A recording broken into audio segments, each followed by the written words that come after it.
that running in. The face paint. Cut off the sweatshirt, put the face paint on. High-fiving. It was like one big party. Yeah. It was nice. So we were right. That's exactly what it is. You guys are unbelievable. Moving on to Dak Prescott and the Cowboys. They're preparing to take on the league's best team, the 8-1 Eagles, this Sunday. Already a tall task. Dallas will also be without running back Ezekiel Elliott, likely be without linebacker Sean Lee, possibly without left tackle Tyron Smith. Woo! I think someone has a cold, too, but we didn't mention that. Cowboys fans know it's a big game. Dak Prescott knows the importance of it. I've definitely checked out the Eagles, know what we're getting into, and they know what they're getting into. So it is a big game, and it's a huge game. And most importantly, it's a big game because it's the next one that we play. Second to that, it's the Eagles, and it's a rivalry, and they're leading our division right now. And as you said, if we want to make any chance or we want to make a run at winning this division, giving ourselves a chance to play late into the season, it's a game that we have to win. Well, winning the division's a long shot at this point. Depending on where you think you're going to end up in the sixth-team rotation in the playoffs, that is still a possibility. Coach, what adjustments do the Cowboys have to make at this point to deal with the Eagles? Because what we've been talking about all morning is that they really didn't make any adjustments with the absence of Tyron Smith on last Sunday. Yeah, so I went back. I actually watched the coach's copy of that game yesterday. And as much as you want to kill Chaz Green, and I get that, there's a lot of people that were responsible for that loss and for the way that they played. And that whole O-line, as a group, got manhandled for most of the game by Atlanta's defensive line. I didn't think the receivers did a very good job of separating, getting open versus tight man-to-man coverage. Obviously, the coaching staff could have helped by pushing some help over there earlier to help out with Green. That wasn't done quickly enough or as consistently as it should have been. The other thing is they've had plenty of time to plan for life without Zeke. And Alfred Morris had 14 carries prior to this game, so he gets 11 carries this game.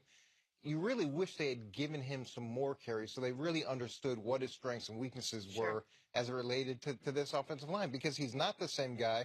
They've got to cater some runs specifically to him. And now at home, the nice thing they have is they can quick count, they can hard count, they can go no huddle much easier, and they're going to have that variation against the Eagles. What's so jarring to me about what the Falcons did, aside from the fact that they were doing it without like a bunch of Pro Bowlers, no disrespect to Adrian Claiborne, but he came into the game with 325 career sacks and got 6 of them, but they had 4 in the first half. They had 4 in the second half. And so it's not as if this was something all of a sudden late in the game, something clicked for the Falcons. Halftime is the time. I know you don't have a ton of time. I know it's quicker than people think.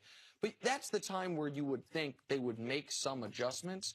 If you're there, what are some of the adjustments you make at halftime, or at least attempt to make, so one guy can't wreck your entire game?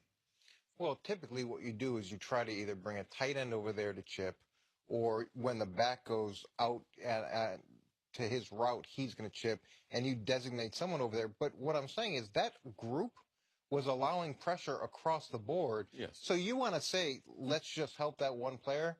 But there were issues in each one of the spots to where you start trying to plug a hole and another one breaks.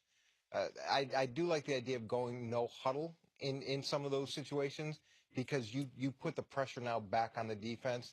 They're not able to call as much variety. And that's a way that you can sometimes retake momentum in a game. Right. The only thing I'd be worried about going no huddle with Dallas, if they go no huddle, I know they're going to run the ball. I know they're not going no huddle to throw the ball. Why? The reason why is because if you look at how they've done things in the past, they haven't given Dak the full authority like other quarterbacks have. Like, I don't see Dak doing what Rodgers does, what Brady does. I don't see him doing what Drew Brees does. I don't think it's been granted. That part of the playbook hadn't been turned over to Dak. That is a good change of pace, especially to be able to slow down the rush. But from what I would do is, because they don't play a fullback, what I would do is play 2 tight ends. And if I didn't play 2 tight ends, I would become a left-handed team. Instead of being power I right, I would be power I left. And Jason Witten would be the main person that would have to sacrifice his game for the overall well-doing of the offense. Like, he would be staying in blocking more, and he would be chipping before he went out into his route, so that I could at least get the play started. I would also, at the beginning of the game, be disproportionate as far as the run. Even if I wasn't getting first downs, I would be running, and I would be running left. Well, that's the thing is Alfred Morris had 11 carries, 0 were left of center.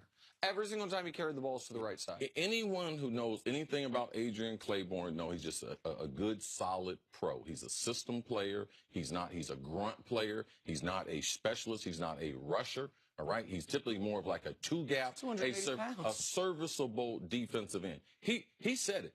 He only had one defensive move, and it worked the whole game. They just never got on to his one defensive move, and it was one fake inside and speed rush on the outside. So that could have been eliminated, but there were other holes. The right guard started having problems. The right tackle started getting those problems. The center got beat a couple of times, and they were in too many long distances, 2nd and long and 3rd and long. So for me, I'm going to run the football. I might run the football 45 times in this, and I'm going to take some shots down the field, big shots, because I don't have the receiving core that I can depend on them getting open. So I'm going to take more jump balls. I'm going to take 3 or 4 jump balls to Des Bryant in the playbook because there's a better chance of something happening, either pass interference or him making a play, than just conventionally saying my passing game is going to be crisp enough to be able to beat this defense. It's a lot of adjustments they're going to have to make against a very good 8-1 team that's coming off a bye, a lot of rest.